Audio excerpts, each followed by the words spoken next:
because it don't naturally clean itself, or it's not like a. And when you ask for one, they look at you like you dirty, dirty. Good luck. Like, you know, you gotta blend these cultures. And stuff it was like cool. that. It's good stuff. I mean, we was in the hotel. It's not ours, so she started using it. No, I'm just saying it's dope that you gotta actually you gotta figure this stuff out. Like there's two different cultures that you gotta entertain. It's dope. That's dope stuff. That was actually interesting. She was like, she said, I've been looking at you weird as hell for the last few months. Absolutely. That ain't gonna be the first thing and last thing.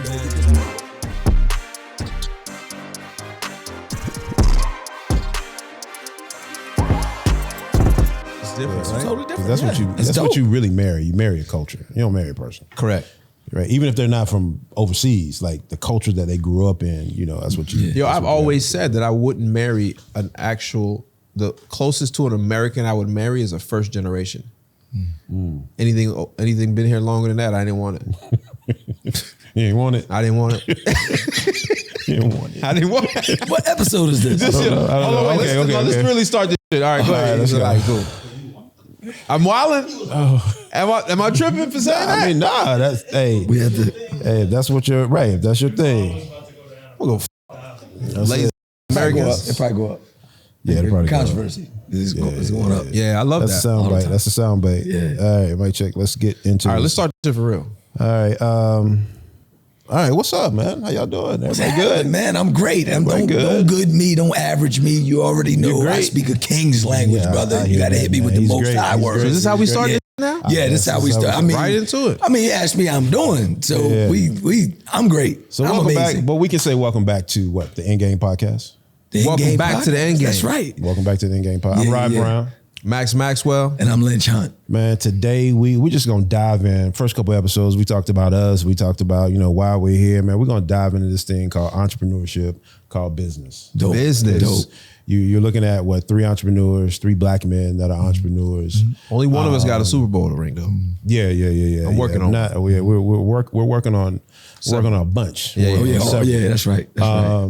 So I described us as entrepreneurs and I described us as black. Do you feel like you're a black entrepreneur or you just feel like you're an entrepreneur, or has that ever come into play? Oh man, real quick, man. Reality is I'm black, but I've never classified myself as a black entrepreneur. Okay. Somebody else might, but when I just told you, like, you can't speak to me with like average stuff. Right. I'm not going back in the box. You know what I mean? So if y'all watched the episodes before, like y'all know I've been to prison. I did 10 years in prison. I did a year in solitary confinement, and it wasn't until I went into the box is that I got free. But the only time I go back in the box now is when I put myself in the box, because I know then I got to actually fight out to actually get somewhere. That's you know what I'm saying? So the box is only going to be put there as a tool for me to go somewhere else. So you asking us if we are black entrepreneurs? No, I'm asking you, have you ever considered yourself? You consider yourself a black entrepreneur? Do you consider yourself an entrepreneur? Do you wake up like, so like as a black person, we wake up knowing we are black. Like if you talk to I don't even most think white about people, it. I just know it. I'm proud of it. Yeah, but absolutely. Right? Real life, like people, you know, everybody on this, I want to support black business, all this different type of stuff. People coming to my gym all the time, right? And they like, well, you know, I heard about you guys and I just wanted to come support. I tell stop in a minute, dog. Yeah. And I tell them, yo, you know why you came through that door? Because God sent you, because you got something going on. Right. Because you're solving problems. And I'm going to be the person to help you solve the problem that you got going on with. So I don't need your support. You bring up an interesting point, though. I know I'm going off. No, do your thing. Go ahead. No, I was just saying, I was just about to say that, you know, like white people, they don't wake up thinking about race. They don't wake up, and I've had this conversation with white people. They don't wake up going, oh, I'm white. But we walk into a room, we walk into the grocery store, we, you know, whatever. We park our car. We park in our car and we're very conscious that we are black. So when it comes to business, are you conscious that you are a black man in business? Yes. Okay. If you put it like that, yes. Yes. Do I classify myself as a when I say I'm an entrepreneur, I just say I'm an entrepreneur. Right. Obviously, I'm black. Right. Yeah, right. Obviously, that's what I said. It's reality. Is it a consciously this thing that when I go walk into places, in meetings, and absolutely. Gotcha. Most of the time, I love it. Right. Because they don't know until I get there. Right. Right. Until they read what you've done, what you accomplished. You pull up, they be like, oh, this pilot, real estate entrepreneur. You know, most they pull up as a black dude. Yeah, y'all pay me. Yeah. Right. To be here. Right. But back to this thing of supporting black businesses. Yeah. You said you feel kind of like a icky feeling when somebody says that? No. I just literally just tell people I don't need your support. I'm not here for somebody to come and support me. Yeah. Like, I solve problems. I got ideas. I got solutions. I forward think. Like, nobody's coming to. I'm not going to stay in business because somebody's supporting me. Yeah. You understand what I'm saying? Matter of fact, I'm going to stay in business because I'm the best of the best. Because the results I get measured against the results of my peers. Yeah. And that's what makes me an expert and a good one. Yeah. That makes sense? Absolutely. I don't like support. I don't like the term. I don't like the whole idea because support normally has an expiration date. Child support, 18 years old. It has an expiration date. It has an expiration date. So when they say they're gonna support you, they buy one. Yeah. I need what? Repeat customers. What about patronize your business? Yeah. Oh, I hate that. Hate all that. Yeah, don't patronize me. So I look like a flag. Yeah. So what I look like? Hold on. So hold on. Do you consciously try to? I don't even know how to say this now. Support black businesses? Do you consciously try to shop and deal with black businesses? Nah, I rock with people who got quality. I rock with people who can serve me. I rock with people who literally like add value to me. Yeah. All right. So I do too. I do. I'll tell you why.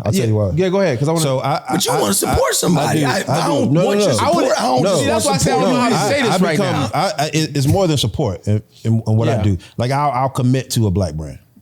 I'll commit to that come hell or high water, right? I'll commit to that brand and I become a repeat customer of the brand. Now, it's not like a temporary thing. Is that always okay? Is that it's okay because I'm a mix. I'm a mix. So, I'm like right here. So it's a trifecta, right? It's value, it's solving a problem, and it's an irresistible offer. If I'm getting great value and my problem's being solved, and it's an irresistible offer, I'm there for life. I'm a lifer. You just said two totally different things, man. I didn't. Listen, if that's happening, you getting the best of the best. I didn't say two different things. When I said the thing I said about support is that's temporary. Like, oh, you opened a new t-shirt business. Let me go support Lynch. That support typically is I come there, I buy a t-shirt and say, look, I supported you, and you never see me again. Yeah.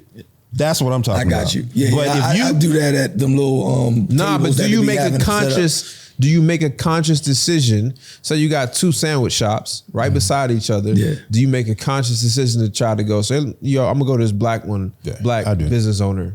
I do. No, I don't do nothing. So let me give you an opposite. Let me give you an opposite. And this went down the road I didn't think we were supposed to go down. No, that's fine. But let me give you another thought. They do. Okay. But hold on, wait. Let me tell you why it's important. Uh-huh. And I'm not saying if the service is bad or the product is bad, you should continue to patronize that place or support that place. I'm saying this to piss you off. I can't wait to talk. I just want to talk. Yeah. But no. But what I'm saying is they consciously do that. They unconsciously make those decisions. We have to consciously make those decisions. And it's important because when I learned the money cycle of money and I learned that, then I was like, oh, I understand why we need to try to. I totally get that. And I know you know. And I do all that, right? Like, listen, let me tell you something. When I shampoo my hair with black products. When I wash and all that stuff, I got all this black different stuff. But I got all these people that actually work in my community. They actually work out at AWOL and they got this stuff, but they got some dope stuff. You hear what I'm saying? Like, good is always going to win because that's what I'm trying to tell you. Like, it got to be good. I can't shampoo my hair. My almost fall out, and then I rock with them because they black. No, I would never do that. Like Nobody would never do that. So I think I'm saying that. So I got this thing. It's called servo. Service equals experience equals results equals value equals opportunity. People get another opportunity when they complete this whole cycle over and over and over again. So newsflash, yo, my gym, the first one, the one on Washington Street that y'all coming to do this thing till Dubai, it don't even got hot water. But guess what?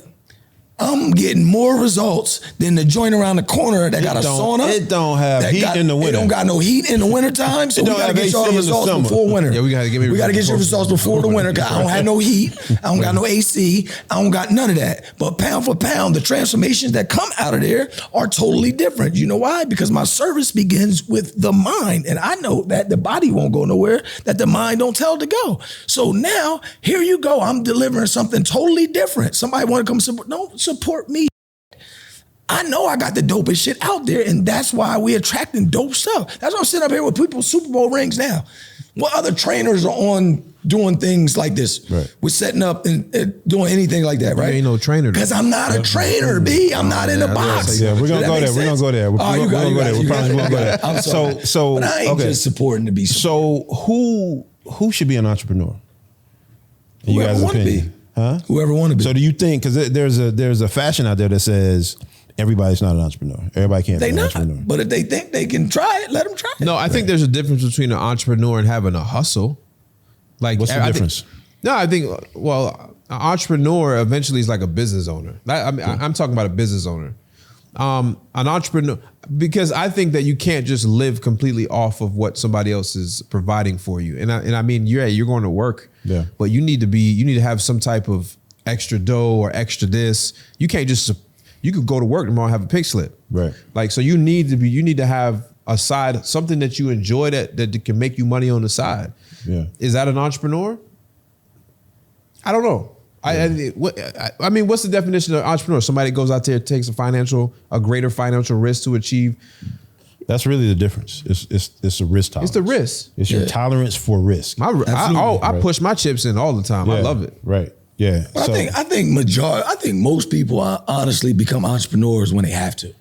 Like, most people don't really just jump out there and say, I'm going to be an entrepreneur. But then is that an entrepreneur if the risk is already given to you? No, I think they grow into it. But if you get fired from your job and there's no longer risk, you fired. You didn't take the risk when the leverage was on your side. Like, you didn't overreach yourself. Right, but you still have a choice to go back to another job. If maybe you don't. Right? Let's think about like 2008. That was the time with 2008, 2015. So many people created businesses out of the pressure that was given to them. There was no other way. There was no other, you had to. Yeah. And so is it really a risk that you took? Oh no, your back was against the wall. Now, you don't have to go that far back. You can look at the pandemic. You can look at right now. 2020 and all the businesses that were created, during that era when everything was shut down. So companies, they weren't making as much money. So your biggest expense is typically your payroll. So let's start slashing the payroll just to hang out. And then those people went in, started doing something. But here's the risk you can take. Most of them are not still business. Like, they're still not doing business. Correct. Right, but the people that are still business owners, those are the ones that took the risk once they had something and they realized they can go back to something that was more secure, quote unquote secure.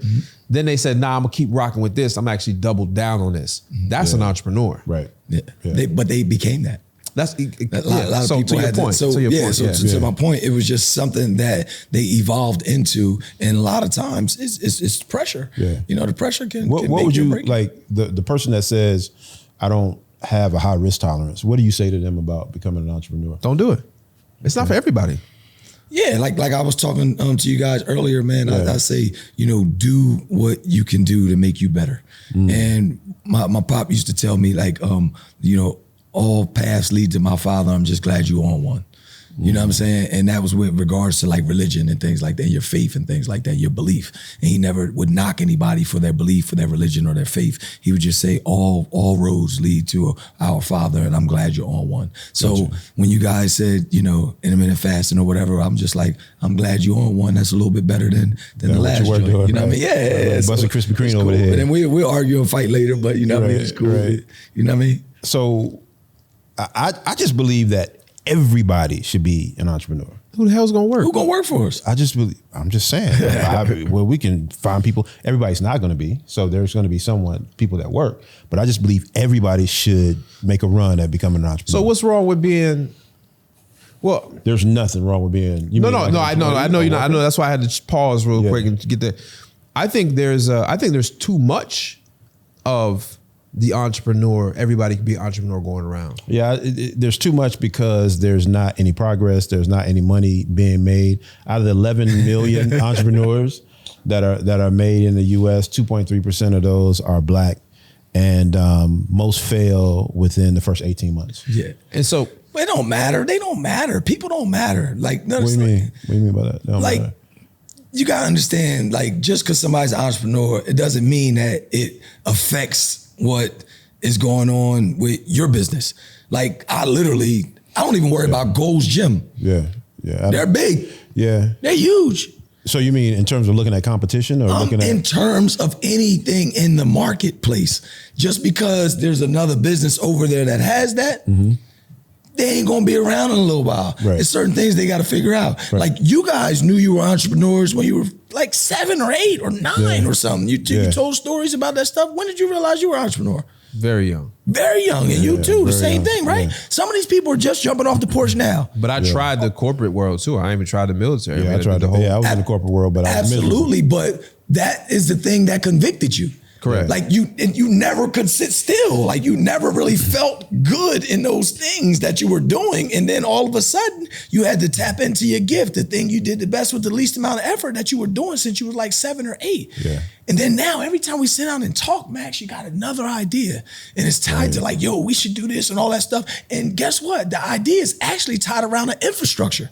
So you're no longer just jumping out there with ideas that other people could own the infrastructure. Right. Like, this is some intellectual capital that be passed along when we be just kicking it. Right. Like, that's some true, like, entrepreneurial boss type stuff. Everybody don't think on that type of level. That's forward thinking, that's ingenuity, that's creativity. And that stuff was at the core of your essence from the time you were, that's why you couldn't sit at none of them jobs, dog. Yeah. Like, so I think, like, so you have the thing that's in you, right? But I think there are so many blueprints to entrepreneurship that anybody can pick up the blueprint and follow the blueprint and be successful if they just follow the blueprint. Just follow the freaking blueprint. Success leave clues, but of course we gotta do some stuff and figure out how we implement those clues in our strategies and our processes and things like that. Right. And whatever works best for us is what we should implement. But the problem is that you talked about it in a couple posts ago, that people don't actually come up with these operating procedures. They don't come up with systems. Well, they never had to. There you go. Yeah. I mean, you think about it.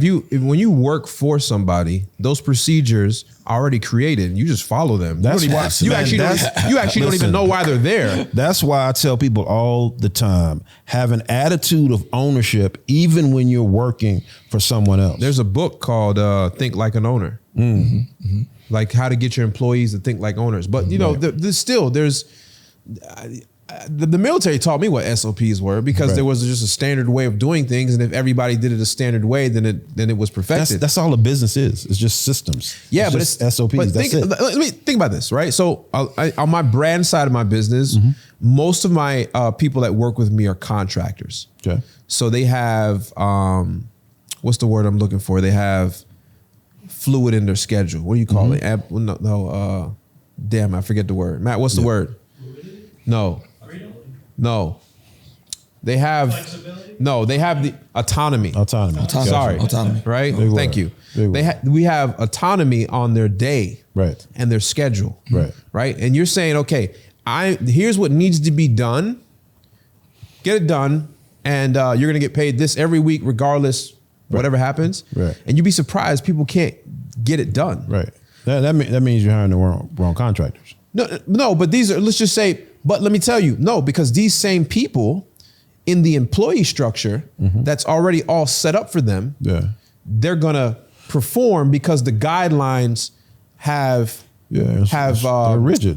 They have steps. They're rigid, and they also have consequences. Right. Yeah. Right. Yeah. And so, like, you can You know you're not going to come to work late working in the factory because 7 points or 8 points and you're going to lose your job, whatever that is, right? So what happens when the contractor comes late? Nothing. Why? No, I'm just saying, like, well, in my business, there's no hours, right? I mean, look at the time right now. Right. You just care about results, right? Yeah, the results. I don't care when you do it, how long. You do it. Yeah, I care about the results, right? And that's so most of my employees, whether they're 1099 contractors or W2 employees, it's all about the results. I don't care if you get here at 9. Right. I care that this thing meets its deadline. Right. I've never been, because even when I worked in corporate world, I used to waste so much of your money. And I was not to waste your money, but you wanted me to be present because you thought you were paying for my time. Right. You were paying for my damn results. Right. And if I could do it in 4, why the hell do I need to be here for 8? Yeah, people are penalized all the time because they're more efficient. You're more efficient, they get it right? done quicker. Right. I forgot where I was going with all this, but no, I did. But okay, but the point is that the reason why most people can't be entrepreneurs is because they can't handle autonomy. Gotcha.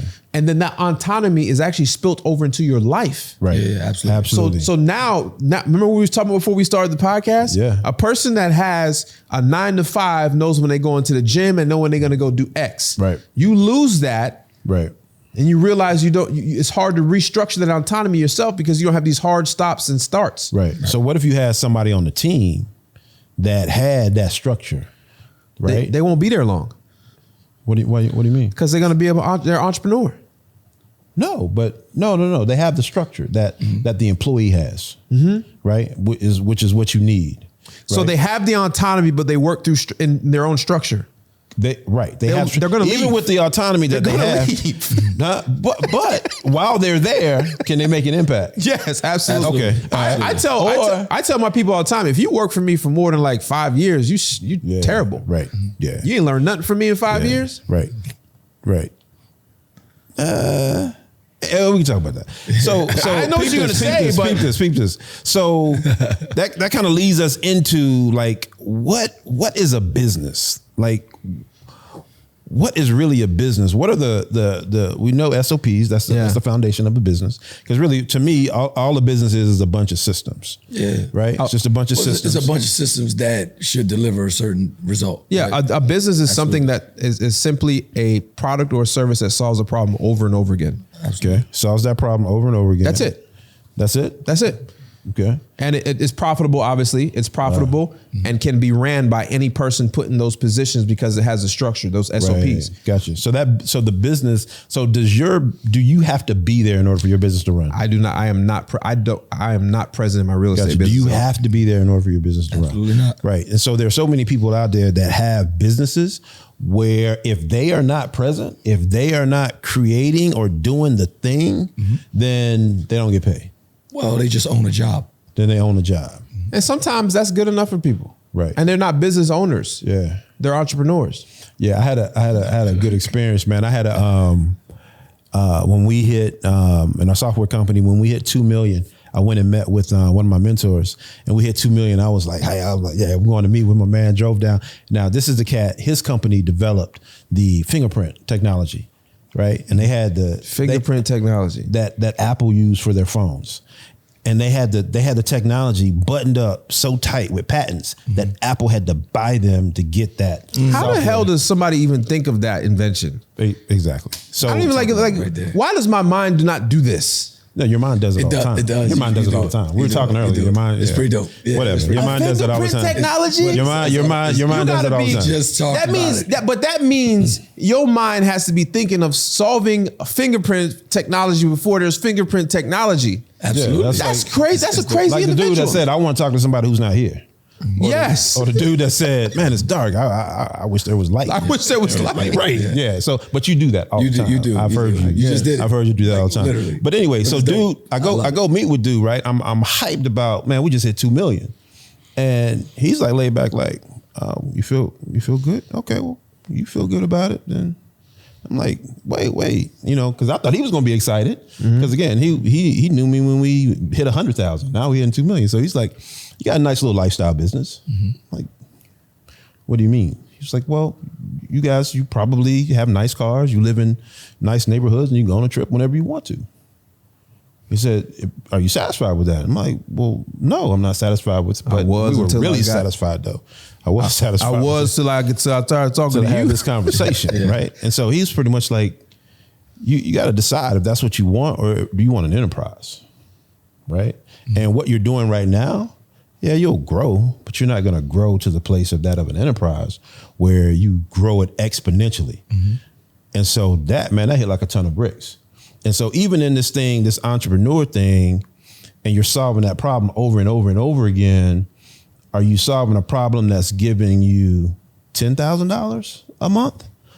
And you're doing it over and over again? Or is that problem big enough and broad enough for you to ramp that up to $100,000 a month? And then how do you go about doing that? I think that's really important to kind of drive home to folks, because you got a lot of people who they have a t-shirt business, and if they wanted to make $1 million, they couldn't to save their life because they are printing the t-shirt, pressing the t-shirt. Yeah, I think a lot of us are just bogged down by the everyday, just running the business every single day, that we're always in the business and not able to work on the business, which allows, when you're working on the business, you can actually see some of the problems or some of the systems that need to be tightened up, some of the things that you can stop doing, or some of the services you could, stop providing because they're not generating any income. Right. And sometimes you don't look at that because you got to press the shirts and all that different type of stuff too. So you're just concerned about, getting those shirts done because you got to order. Well, why do you think people press the shirt? No, go buy the shirt, come up with the design, press the shirt, ship the shirt, deal with the returns. Why do people just do that themselves? I'll tell you why. Okay. Because they're really not an entrepreneur yet. Okay. Because they're not willing to take the financial risks to hire, outsource, and do those things. So they think if they do it themselves, they're saving money. What they're actually doing is choking their hobby that will never turn into a business that you can work on and not in. Yeah. 2.3% of black businesses don't have more than one employee. Yeah, and the reason is because you look at the $20, $25 an hour you got to pay yourself as, I got to pay somebody, what's $20 I don't know. You say, I'm going to pay somebody $40,000 a year. Mm-hmm. No, you're not. Let me tell you, when I hire somebody, I commit to 90 days, right? This is how I think about it. When I hire somebody in my business, right? Let's just say their salary is $100,000. Mm-hmm. Right. I'm committing to 90 days to that person of being who they say they're going to be in that interview. Because that's the reason why I hired you. Mm-hmm. Right. And so my risk is only, 90 days of the 12 months. Right. So what is that? A quarter? Yeah, a quarter. Yeah, 100,000, 25,000 is your risk. Yeah, 25. I'm risking $25,000 to hire this person, because beyond those 90 days, you're supposed to be making me more than I'm paying you. Absolutely. And so I never look at 100. I don't care if you want $300,000. That's like the NFL. That's like an NFL contract. They got these big 190 million contracts, but they'll never see under 90 million. That's why I made that switch. I tell my friend Derek, he's an attorney, when he goes to hire somebody who's like, yeah, this person's X amount of dollars. I'm like, you're not looking at that. Yeah. Because once you get to a certain threshold, if that person's not producing more money than you're paying them, then you got the wrong person. Right. Yeah. But is it you or is it them? That's a whole other conversation. So that's a great point. So a lot of times people do all of that stuff because they're not willing to hire someone. Yeah, well, I think in the beginning you got to do some of that stuff. You didn't hold your own camera in the beginning. I mean, you held your camera in the beginning. Of course, you set it up on a tripod and stuff like that. Right. In the beginning, you got to do that to a certain extent. But some people do that for years. But when do you take the risk? Yeah, absolutely. You got to get to a certain point, like you said, cross that threshold, and then you got to start hiring people. Yeah, absolutely. Or I'm just a believer that, like, once you tap into your gift and your dream and your vision and you become that entrepreneur, I believe people will tap in with you. Absolutely. And that's how I met y'all. For free, right? They'll tap in and they'll like, man, I'm going to help you with this dream. I'm helping you with this vision. That's how I met you. And they will invest, into, so a lot of times people think, well, I got to have X amount of dollars to hire a certain, no, have you asked people to help? Right. Yeah. Absolutely. Yeah. But that's a problem though. What's the problem? Us asking for help. Black people in general. Yeah. Why is that? Well, men. Why do you think that is? Men? No, I mean, it's even worse. Yeah. Why do you think that is? What color you are? I think because of our culture, asking for help is a sign of weakness. When in business, it is the complete opposite. Right? The best CEO knows how to ask for help. And it usually from other companies that will help them grow. That's literally all he does. Yeah. He's a showman and he knows how to ask for help in a way that also reciprocates giving something. It's an exchange. How do you ask for help? How do you do it? Well, the fastest way to the top is acquisition, merger, or partnership. So I think, we might not typically if you need help with something can I finish? Yeah, I'm sorry, excuse me. Typically, hold on, wait, no. This is how I'm gonna disguise it. I'm gonna disguise it, right? When I got that, go ahead. Yeah, go ahead. I'm gonna disguise it and say, yo, let's partner with this, or let's do this, that, and the third. And that's how sometimes we might disguise us asking for help. When we say, yo, let's do this. Why do you gotta disguise? Why do you gotta mask? I'm just the help. telling you what. Why do you have to the way we were? Why do you have to disguise or mask? Why can't you say? Why can't you say, hey, Lynch, listen, man, I got this thing that I'm working on. I can't do it by myself. Your skill set fits perfectly. I can't pay you right now. Was just talking about behind the scenes. Will you help me? So look, behind the scenes, me and Max were just talking about some stuff where like complexity is the enemy of execution. And I just believe that I got this skill set, right? That I know I can deliver this certain thing or whatever. And I'm like, yo, Max got this skill set to actually get it across. He's got the processes, the strategies, he's got all that stuff, the systems to actually make it happen. So I'm like, yo, Max, let's do it. Gotcha. You understand what I'm saying? Right. So it wasn't no ego saying, let's do it. And it wasn't me just saying, I need help. It was just, it's probably the young Lynch. It's the young Lynch. Yeah. The young Lynch. And so you got a relationship with Max. Do you think you can, like, let's say there was someone that had the skill set that you knew, you had an acquaintance with, would you feel comfortable asking them for help? It depends on the relationship.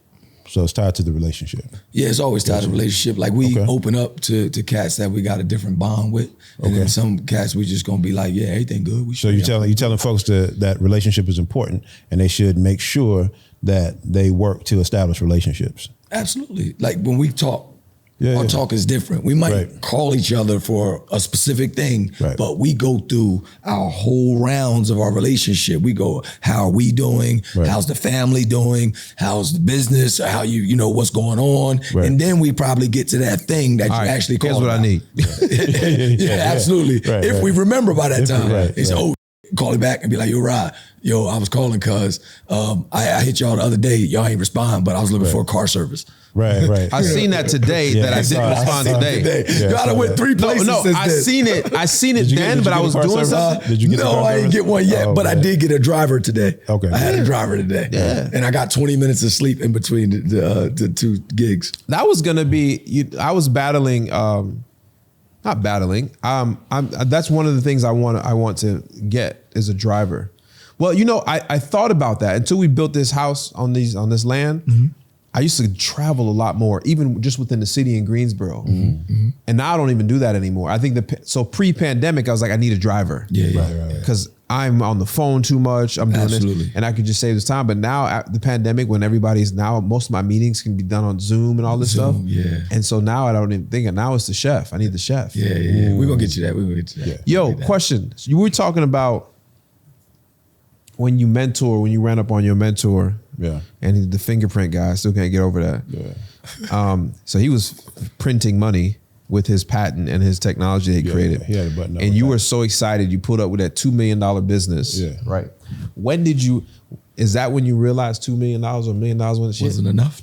Yeah. Well, I got a $2 million business, but he refocused our direction. Because I drove back. It was in Durham. I drove back like, fellas, we got to make a decision. This is good, this is nice, but I don't think this is where we want to be. And so, but that meant now we got to do something different than what we're doing now. I mean, that meant we got to start over pretty much to get to that next level.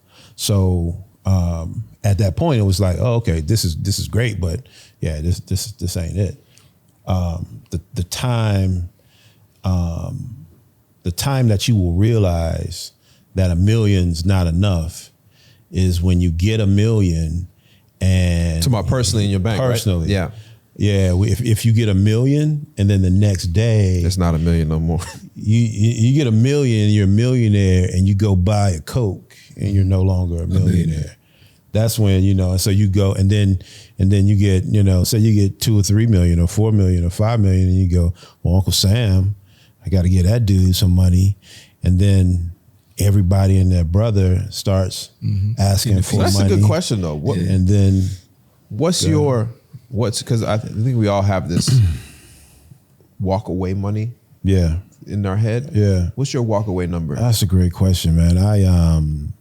Like money that you personally get. I don't have a walk away number, right? And the reason I don't have a walk away number, because one of the things that I believe has helped me the most is my altruism, my ability to give. And so anytime I see that there's a problem, like I can buy one more backpack, I can send one more kid to college. Yeah, that's a good point. I don't. Let me rephrase my question. I didn't know I was talking to Oprah. Wow. Wow. Yes, that's great. No, right? Yeah, what is your number as a businessman, entrepreneur, as Rod, that you say, I'm good? Not that you're walking away from anything. Yeah. But it's like, I'm good. So look, I don't think Rod has one. He got one. He got one. You don't have one. No, I got one. Listen, let me tell you something. I got one. Bro, can you just listen to me for go 1 ahead. second? And I know you like. I don't know how long it's gonna last. Listen, as soon as you got a number, you hit that. Listen, bro. And matter of fact, y'all listen, because this. I'm listening. Pay attention, y'all. What are you talking about? Listen, you don't have a number. You know why? Because you got ideas. You got solutions. At the minute you hit a number, guess what? You're going to come up with another idea and another solution, and it's going to produce more numbers. Yeah. And you're never going to run out of ideas because of your fruitfulness, bro. I agree with you. So he don't got a number. He got a number. You don't got a number. You got a number. This dude got ideas out the ass. You're still, listen, I will never retire. Let me put that out there. I'm not gonna. Yeah, I will never retire because I love doing things even if it doesn't benefit me financially. Okay, so therefore I will never retire. Yeah. Will I take long vacations? Yes. Will I go somewhere with no mosquitoes like Jay-Z said? Yes. But you do that now though. No, I do that now. But Rod, all right, let me tell you something. When I was a little kid, I had a yellow Lamborghini Diablo on my wall, a poster. And I knew that the day in my life as a kid, my affirmation of success is when I was able to get that yellow Diablo. Well, they don't make a Diablo no more, right? Right. And Aventador. I've bought things cash for more than the damn Diablo, right? Okay? Right. But I still haven't got the damn Diablo, right? Okay? So what I'm saying is there's this number. I don't care if it's when you started, there's this number. There's a number that you wanted to receive at one time or have in your possession at one time that makes you go, Dude, I hit the number and then I hit it again and then I hit it again. Shit, I can't get, I'm Max, I'm serious. All right, well, my shit is $250 million. No, it's not. I promise you. No, I'm telling you. Wait, Rob. I'm just saying, I'm just saying, I just want to see that in my account one time and I'd be like, I made it. And then what? I'm still going. I'm telling you, I'm never going because I want to be a billionaire. I want to be a billionaire. So you just changed 250 to $1 billion just like that? Yeah, but what I'm saying is there's this number in my head, even when I was younger, that as an entrepreneur, when I started this entrepreneur journey, I was like, yo, I want a Super Bowl and I want that ring to come. Now I have boxes. I have things. Okay, that's one of my boxes. I ain't thought about that. My next one, there you go. Because my next one don't have no number on it. I need certain resources, connections, relationships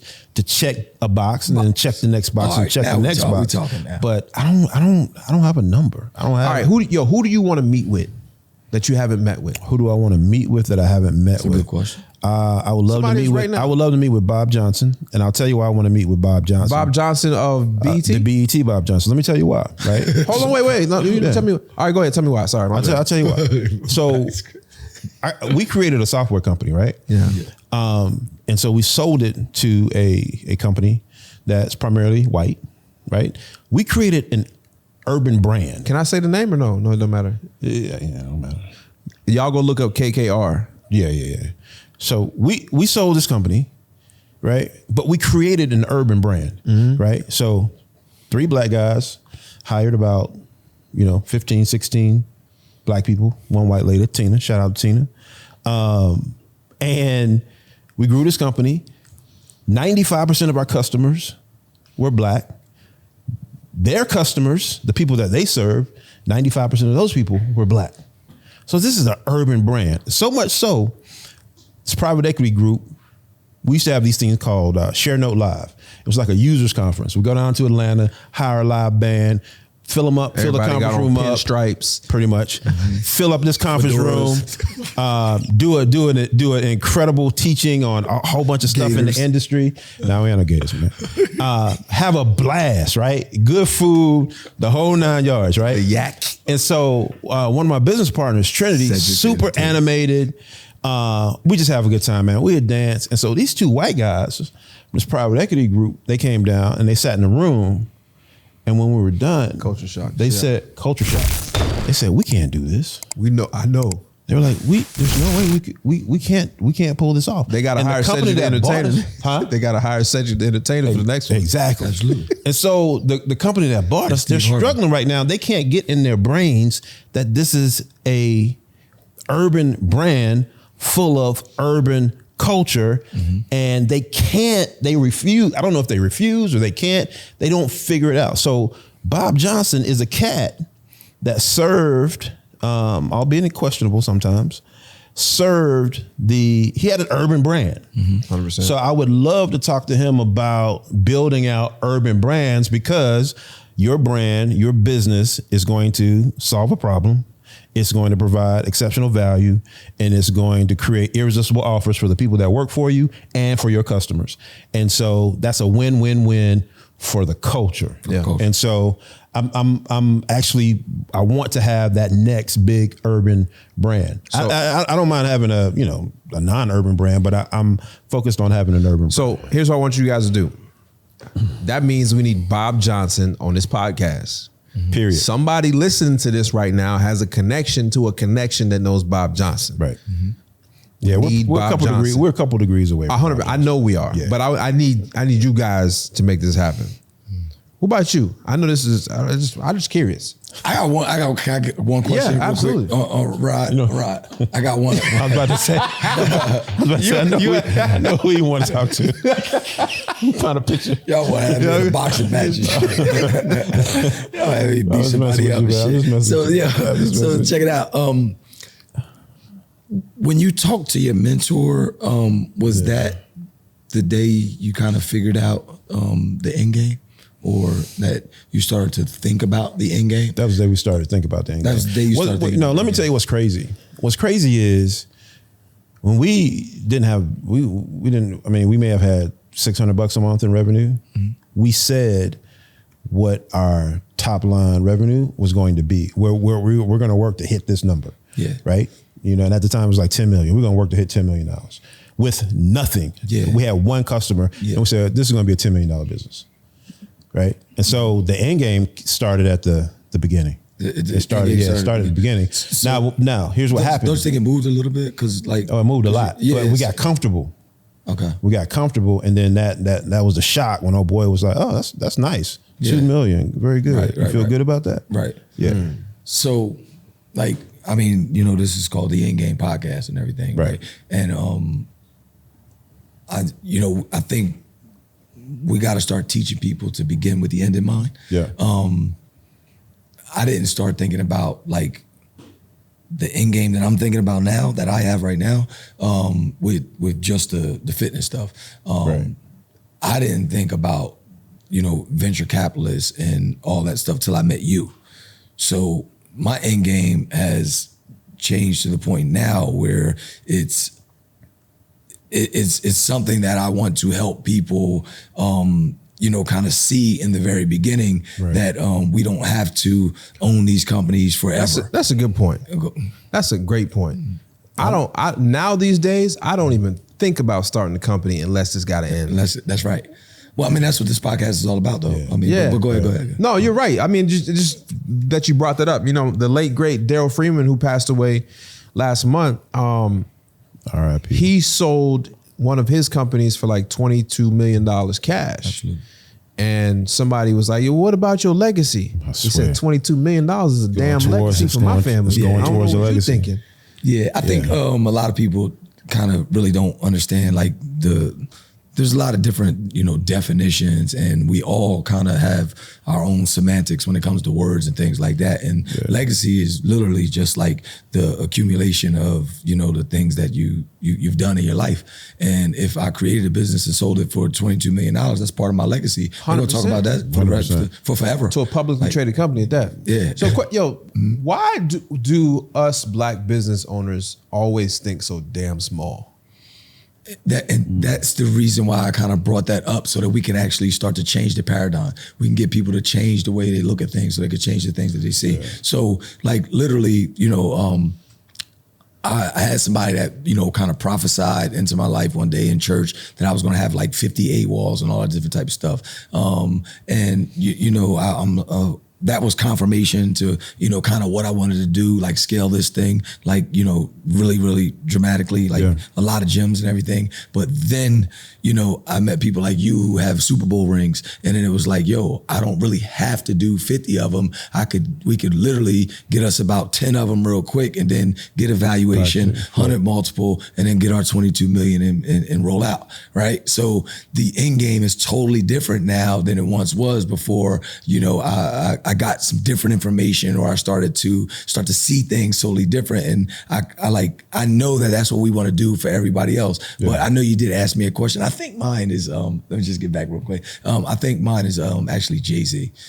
I think it's Jay-Z because, just kind of coming up, the way he came up and, the way I came up, like kind of through the streets or whatever, and kind of, just like selling drugs and things like that. And how you make that transition into that? Yeah, making the transition. Yeah. I mean, I've, made my transition, but it'd just be super dope to have, some great conversation and, just kick some game back and forth. That reminded me of a TikTok question. Mm-hmm. What's that? Would you take $500,000 in cash? Yeah. I heard my man, he be off the chain with some responses and stuff like he goofy. That, man. Yeah, man. You just gotta let him do what he does. Yeah. So to the small thought question, I think it's exposure.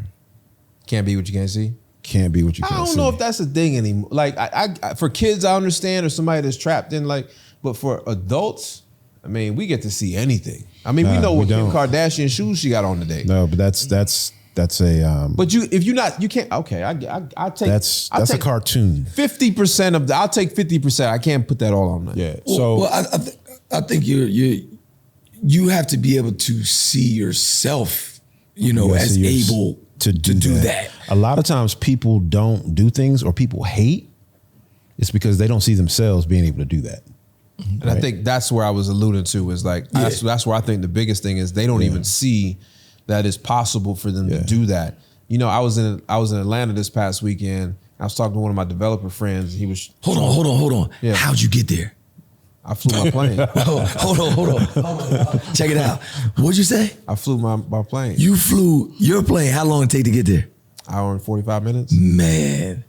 Yo, listen. That's high class. Hold on. That's high class. Hold on. No. It's freedom. 100%. No.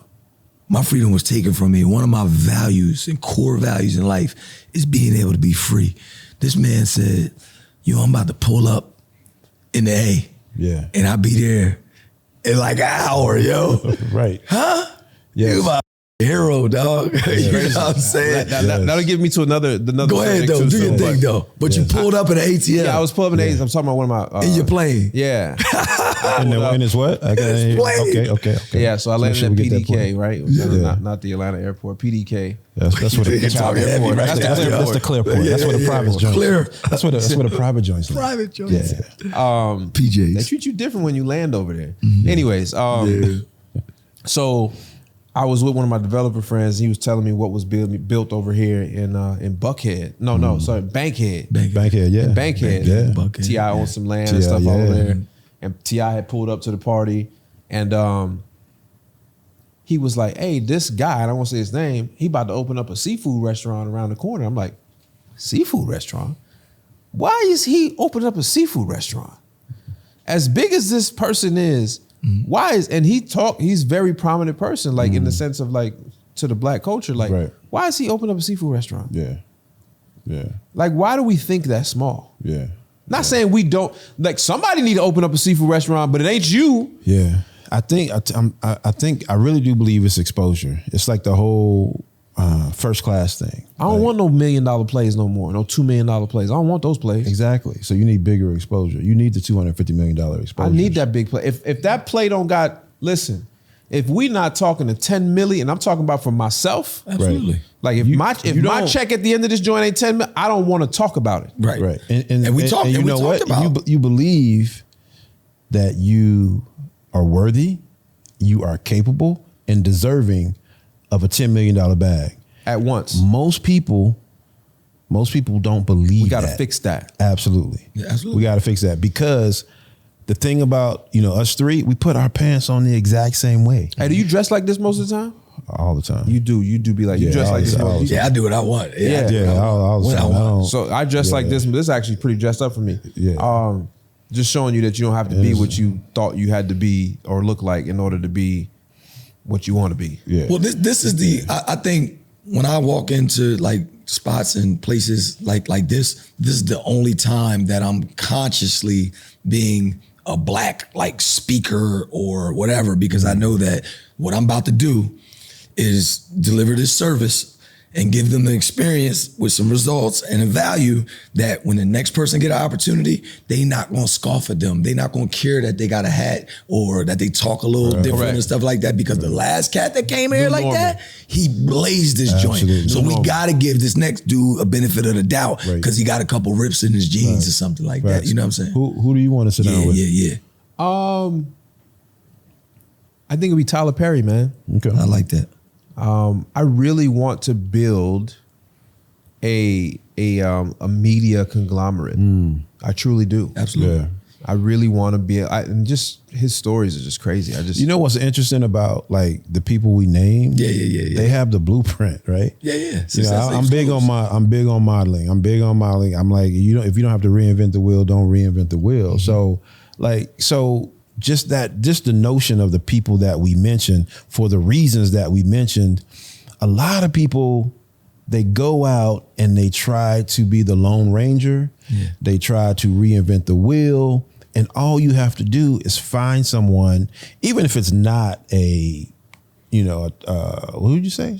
Tyler Perry. Yeah, even if it's not a Tyler Perry, there's someone that is doing something that you're not doing that you can reach them and touch them and be like, oh, okay, yeah, I'd love to do that. Let's sit down. Let's break bread and let's talk about it. Yeah, because you got to. So Tyler Perry for me is up top. Yeah. Right. And so then and it's a step. Imagine it being some steps. Yeah, who are these other people that I need to get in with while I'm climbing the step? Right. But like you said, there's somebody, I don't know which camera, somebody out there that, I mean, we're probably 2-3 degrees from Tyler Perry. 100%. So we need we need Tyler Perry on this podcast. Mm-hmm. We need Jay-Z on this podcast. Absolutely. Yeah, we're 2 to 3 degrees away from Jay-Z. We need Jay-Z on this podcast. So we need y'all to make that happen for us. 100%. Yeah. I really think that this is just the beginning. You're at episode 3. Yeah, we got. I think, and a lot of these episodes they're going to be watching. We're going to be talking to people who somewhere started to begin with the end in mind. Yeah. People who have the end game now, where everything they do, that's at the forefront of their mind. Yeah. And we need to hear those stories. I think it's important that you brought up the small thinking, or why don't more people think bigger? Yes. What would be some tips that you would give people right now on how to expand, right, their vision, or how to think bigger? What would you tell them? Yeah, so the first thing that I would tell people that, if you heard this 1,000 times, that imagination is the preview to life's coming attractions. So what I want you to do is imagine what you could do if you knew you couldn't fail. Right? I want you to think about what you would actually, just think about something you would try if you knew you couldn't fail. And then I want you to look back on your life and think about all the things that you actually tried to do, or you did. Like most of the stuff, y'all, we did. And just imagine if we went bigger. Just imagine if we like literally, said, you know what, I'm gonna give this one a try, but this way. Yeah. And it's gonna happen. because we done did everything else. Right. And if we'd have just went a little bit bigger, I'm telling you, when I look at all my goals, right? Because every year, every 12 months, every 6 months, I put some stuff down. I got my 2022 goals, right? And I got this checklist, and I've been checking them off. And I'm looking at it, right? And guess what? I'm like, well, I ain't go bigger because I done hit them already. Right. So out of 10, 12 goals that's on this joint, I'm like, damn, it's only August and I got 8 of them already. I only got enough months left to hit the other 4. They're gonna happen. Right. You know what I'm saying? Right. Why didn't I just go bigger? Yeah. So you understand what I'm saying? So 100%. Even me, I might give myself a time frame and I'm still learning that I'm not going big enough. Yeah. It's super dope, right? Yeah, yeah. That's why they're not really tied to numbers. They're just tied to, opportunities. Gotcha. You know what I'm saying? Yeah. And because the numbers are finite. You know what I mean? And we live in an infinite universe, man. Right. So, what I mean? We got to start. Anything you want. Yeah, anything. And that goes to that manifestation. Gotcha. What about you, Matt? What would you tell people? Man, it's going to be weird. So for me, I think the number one thing that we have to do is, I think we got to read or listen to more books. Because as you dive into these people who are successful, you start to realize how normal they are. Yeah. Right? And that they just had this spark and this idea and some type of adversity in their life led them to this position or whatever, right? Yeah. And so I think that we have to read, and I'm not a reader, so I listen, I use Audible. I listen to my notes, right? Too, yeah. And then do things different, right? If you're 20, 30, 40, 50, 60 years old and you're not happy with where you are, it is proven that your decisions that you have been making your entire life and the path that you've been on your entire life has not been successful. Yeah. So for a little while, try to do something that is different and uncomfortable. And I think that's what really helped me. I went to places that I knew I wasn't really, I wouldn't say that I wasn't supposed to be there, but it wasn't comfortable being there. Absolutely. Yeah. And those things, those places led to different thoughts and different ideas and different visions. Yeah. Right? Because we always look at that one person and be like, yeah, I knew he was always special. Something was different about him. Yeah. Be that different person amongst your friends.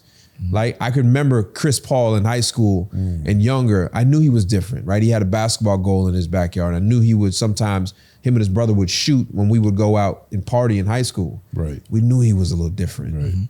Right? Be that person they say that was a little different. Yeah. Yeah. That's good. That's good. I would just echo what both of you said, especially the imagination part. When we become adults, we stop using our imagination. But it's in books, right? Your parents probably used to read you stories. You used to let your stories from TV or somewhere. Right, but we used to play. Oh, that's true. With our the living room floor was hot lava, an ocean. Yeah, it was everything. Or a lava. It was whatever. You jumped around. You came up with that on your own, right? Yeah. Or your cousins played that game. So your imagination was crazy. So using your imagination, I think you'll dial up some of those things. You'll attract some of the big thoughts that you're talking about. And then putting yourself in environments, getting in an environment that is bigger than your environment. You can't come hang out over here and see what you've done. Not get inspired. And not get inspired and not go, oh, damn, I can have a studio. Yeah, absolutely. I'll give you the blueprint. Hey, you can't sit in this chair and not feel I'll give you the blueprint. Right. You know what I'm saying? So you I just believe you gotta buy that first class ticket. Sit in first class. Look at my shirt, yo. Sit in first class, huh? Look at my shirt. This is Richard Williams. Yeah, I was going to talk about that. Venus. Yeah, King Richard. No, you're talking about imagination, right? This man wrote a 78-page manifesto. After he watched a Russian player or something like that on a tennis match, and they announced that she made $40,000 for the match. Right. He went and told his wife, we're going to have 2 girls. That's the #1 tennis players in the world. Yep. And he wrote 78 pages of how they was going to do it. You talking about imagination. This is the process of manifestation at its finest. You're talking about success leaves clues. Like literally, here's the blueprint. And then he will put it in them. Absolutely. When they're practicing, you're at the U.S. Open. You're serving for the match. Absolutely. At the U.S. Open. Or at Wimbledon. But don't I do this at the gym every day? Every day. Every single day. Every day. like literally, I do this and I talk to people about affirmations and talk to people about visualization and talk to people about all these different things that they can actually do to change their current circumstances and situation. Like literally where, yes, we may have done it and don't do it no more, but when you get in these environments, like ours, like right, when you get you actually get new information. So you don't always have to actually pick up a book. There are people actually around here doing this stuff and talking about it, and literally you just got to get connected. And if one day you can wake up and say that you're going to do something different, then the universe will conspire to assist you if you get committed to doing something different. Yeah, a belief is simply information that I've agreed with. Love that. That's all a belief is. Bar. That's it. So if I have a small belief, I just need more information to increase it. Absolutely. Where am I going to get that information? There's a gazillion places to get more information. The Endgame podcast. People, the Endgame podcast, for sure. Real quick, how you guys doing? Mentally, physically, emotionally? Man. How was the week? How's your mental? I had an awesome week, man. I'm talking about, I think I crossed a couple thresholds. Nice. You just did a shoot with Lululemon, bro. I did the shoot. Congrats on that. Thank you, man. I appreciate that. Like you're gonna be on billboard on a couple of Lululemons in the stores, right? I'm about to be. I'm gonna act a donkey because I'm gonna go up there and just take a photo and be like, "Yo, that's my man Lynch. I know this dude." I just want y'all to do a joint. Yeah, I'm gonna be there. Yo, homie, right there and everything. But that's the first one, and I'm getting ready to do some billboards with the energy drink R7. Where is it? You got it with you? No, I don't got it with me right now. I just finished it and tossed it and everything. But yo, like literally. Going back and forth. Remember, I was just like, yo, I think I need a car. I'm putting too much miles on the car and stuff like that. So the speaking engagements is what has me, kind of running back and forth up and down the highway. And I just locked down the joint with Grambling State. So I'm headed there at the end of the month too. Well, look, I got a plane. No, I got a new helicopter coming in end of 2024, right? Serial number 503. It's a 5-seater. Nice. So when you can borrow it and hit those speaking events. Yes, I'm with it. I just got to figure out where to land. Anywhere you get permission. So anywhere you going, just say. Okay. Exactly. Fly zone. Exactly. How about you, Max? How you feeling, man? Mentally, spiritually, I'm feeling physically? good, man. Today was actually a chill week. Good. My calendar had like 2 things on it, and I didn't realize it till this week. But I do got some speaking engagements coming up, and heading out of town this weekend to go to Florida and stuff. But other than that, I think I'm doing well. My wife's doing well. Good. Happy wife, happy life. Yeah. You learning that, huh? Happy 7 months. Happy spouse. How you feeling? Happy spouse. Happy house. Yeah. I know you got all of it. You got to come back, bar. This is Bob Johnson. I'm Jay-Z. Go ahead and tell me how you feeling, big dog. I feel great, man. I had a challenging week. I was playing golf Saturday, and my fleet manager and dispatch manager, they're like blowing me up, like trying to do a FaceTime call. I'm on the golf course. I'm like, I'll hit y'all later. Figure it out. No. Figure it out. That's what I'm thinking. But they're like, we got to tell you something. So I'm like, all right, what is it? One of the trucks got hit, like damn near totaled. The driver, she was asleep in the truck, and dude just backed into her. And so she's cool. Truck is replaceable and all that. So everybody was fine, but that's just more time and more money and lost revenue. But I mean. And the thing that I'm having to do more so because, in that business, like maintenance is crazy. And when stuff happens, everybody kind of freaks out. So I got to be the calm. Yeah. And I'm just like, I asked myself, and I know the answer because I do the same crap. Yeah. You got a couple Super Bowl rings. Yeah. You get into the damn trucking business. Yeah. And then you're doing this only to figure out the ins and outs because there's a bigger problem for you to solve. Bigger play. So you're having to deal with people calling you about bigger treks.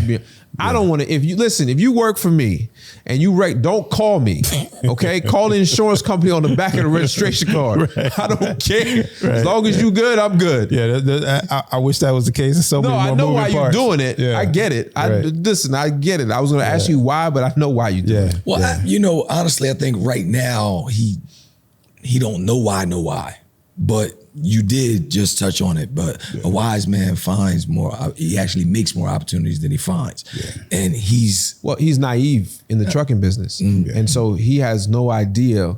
And this is another archaic industry. Yeah. So he's going in there with a fresh new set of eyes. Yes. And he's going through the pain on purpose. Mm-hmm. Right. Yep. The pain. Because he could completely outsource this and still only probably lose 10% of his profit margin. 100%. But so the week was really good though. You know, like the family's cool. Just had that challenge, but outside of that, and then now, like I said, now I'm just getting to the place where, and I got to be the calm for the company, just to say, okay, it happened. Now let's spend a bunch of time coming up with solutions, right? Instead of talking about, oh my God, it happened. Oh, can you believe it? Can you believe it? Yeah, oh my God. Yeah, I can believe it. It happened. So let's get past it and let's go figure out what we need to do. So outside of that, man, everything is great. So yeah, but you're going to come up with a solution. Yep. That's like that fingerprint. Yeah. Yep. That's the goal. Bro. In the trucking business. That's the goal. And that's the goal. That's because you're taking on new responsibilities, you're trying new things, and you're working through challenges. Absolutely. And that's how you develop new skill sets. And through those new skill sets are opportunities going to be tied to them. Absolutely. And that's where you're going to figure out the problems, because money, ideas, and solutions come to you frequently, abundantly, and often. And I get to help. I get to help you guys with your dreams, your visions, without question, and your fingerprint joints. I appreciate hanging out with you guys. For sure. Me too, man. Tell them what they got to do. Listen, you know what it is. If you're here and still watching, we appreciate you guys. And to help us out, if you're listening on Podcast World, give us a 5-star rating, right? Because it don't cost you anything. That's right. It puts us up in the charts. It allows us, it inspires us to keep going and keep coming back, because we're trying to do at least 25 episodes. That's we at least got to do 3 more, because we need Tyler Perry, we need Bob Johnson, and Jay-Z. So we got to do them. Yep. And if you on YouTube, listen, hit the subscribe button, smash the like button, and share this with a friend, because I know there's some gems in here that they need to hear. Absolutely. And we'll see you guys next week. Yep. I'm Max Maxwell. Rod Brown. And I'm Lynch Hunt. And guess what, y'all? We stayed in the hour. We stayed in the hour. We out. Peace. Peace.